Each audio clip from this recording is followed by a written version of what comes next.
The development of an entrepreneurial culture is at the forefront of the government of Trinidad and Tobago's Vision 2020 policy. The policy is designed to assist the country in achieving developed nation status by the year 2020. It's against this background that government established NEDCO, the National Entrepreneurship Development Company Limited. The objective is to assist small and micro business people to become successful entrepreneurs. In this program, Prime Minister Patrick Manning shares government's vision for entrepreneurial development with NEDCO's Corporate Communications Manager, Sandrine Rattan. Mr. Prime Minister, in your 2006-2007 budget presentation, you stated that the current transformation of Trinidad and Tobago is the most ambitious in the history of our nation. But we still have much further to travel with so much untapped potential and so many unsatisfied needs.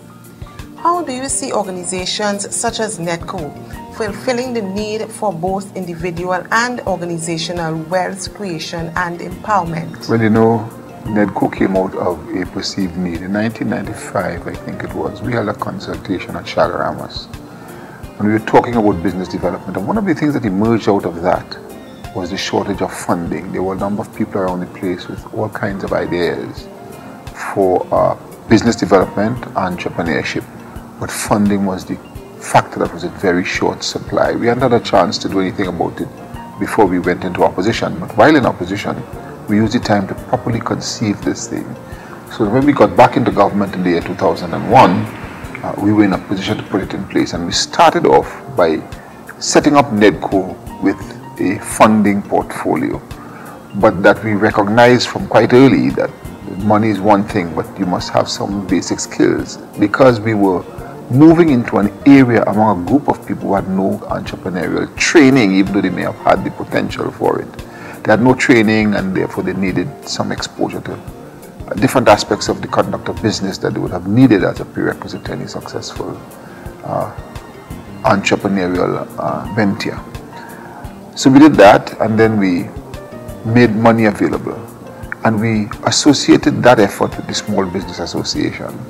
They would have had some kind of exposure to the field and to a number of people and so on, and to what is required from people as we seek to get into that.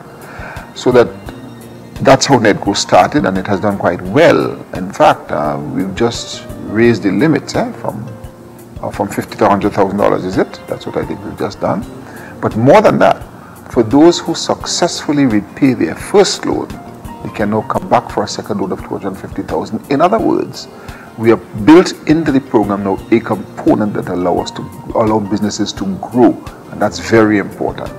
May I also say this? A lot of the new buildings that are being constructed all around Port of Spain now do in fact provide yet another opportunity for exposure of people who traditionally have not been involved in certain sectors to get involved in it. Take, for example, the car park on Richmond Street. The first 2 floors are for shops, and it is a policy and a design that we will now incorporate into all the buildings. We'll try to reserve the first 2 floors for shops, which means that a number of business opportunities in the retail sector are now opening up, and we are going to put in those people who traditionally have not been involved in business. So we are making new businessmen and new entrepreneurs by this approach. And of course, giving them that start in the central business district of the capital city. We will see how they use that, and it gives them an opportunity to move out of there in due course and to get bigger and bigger, and you know the sky is the limit. Yes. Trinidad and Tobago's economy is indeed part of the global network. And as such, we also need to respond to the imperatives of continuous improvement in our service delivery. Could you please articulate government's perspective on the total quality inputs required for successful outcomes in this regard, with particular reference to development and support for the small and micro enterprise sector? Well, first of all, talking about delivery of services and public service reform is high on the agenda, even though we're not talking about it as much as we did in the past, but it is very much there, beginning with ICT in the first instance. And now we are examining the public service from the standpoint of the human resource aspect of it, to see what changes have to be made from an institutional and constitutional standpoint, because that's where it is heading in our view, so that there's a commitment to upgrading the quality of service that is provided. But also, a lot of the services that are required in the society are provided not just by the state, but by the private sector, and the development of a services sector is also something in respect to which we place a very high priority. NEDCO, again, is an avenue for the provision of the initial capital and the initial effort that is required, the initial assistance that is required by a number of people to get into that area. In fact, as Trinidad and Tobago develops, the area for significant development is that services sector. We've identified it, and it's a priority for us now. Mr. Prime Minister, in terms of the services sector, how does it fit into the whole scheme of things insofar as the Vision 2020 philosophy is concerned? Yeah, well, we begin with what we have. We have oil and gas. That's where we start. So the oil and gas sector has been developed, and we continue the development of that. But we need to diversify away from oil and gas. Not that we are going to minimize the value of oil and gas and its contribution to the economy. Far from that. We'll maximize that. But while doing that, we will develop other sectors of economic activity that can counterbalance, as it were, the contribution that energy and oil development will make to the economic development of the nation. The services sector, like I say, we have identified as a major area for that. Tourism is one, and of course services of all kinds, engineering services of all kinds. Trinidad and Tobago, especially now that we have the University of Trinidad and Tobago, and we are expanding access to tertiary education and to post-secondary education, it provides greater opportunities for contribution by individuals in the services sector. It's an area we have targeted for national development. I'm aware that the government intends to formally establish linkages between upstream and downstream industries in the energy sector, as well as the rest of the economy. What opportunities may arise, sir, for small and micro entrepreneurs in this scenario? Well, there are so many, because we started off in the early 70s, and even now we still continue to develop a lot of primary products, but there has been a policy shift about 3 years ago. The shift in policy in the energy sector is this, that if you now want to develop a major plant, a world-scale plant, we are no longer going to encourage the development of those plants purely for export purposes, that there must be some contribution to the domestic economy in terms of downstream industries. Otherwise, you will not be allowed to build a plant. In the past, we took the view that it would have been enough to have the primary product available and then the downstream will come.